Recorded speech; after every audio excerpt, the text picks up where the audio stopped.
Tapping వ్యవహారం గుట్టు విప్పేందుకు దర్యాప్తును నెక్స్ట్ లెవెల్ కి తీసుకువెళ్తోంది సిట్.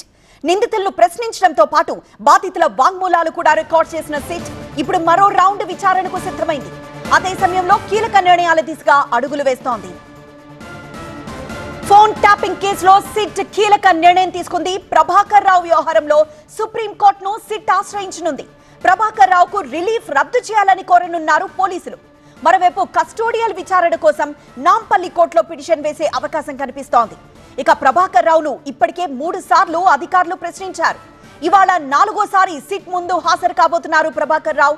గత విచారణలో ప్రభాకర్ రావును సుదీర్ఘంగా ప్రశ్నించింది సిట్. మిగతా నిందితుల స్టేట్మెంట్స్ ఆధారంగా ఇప్పుడు మరొకసారి ప్రభాకర్ రావును విచారించనుంది.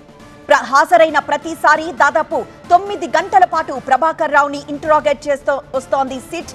ఫోన్ ట్యాపింగ్ కేసులో A1 గా ఉన్నారు ప్రభాకర్ రావు.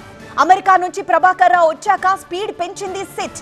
పలువురు సీనియర్ అధికారుల పేర్లు చెప్పడంతో రివ్యూ కమిటీ సభ్యులను పోలీసులు విచారించారు.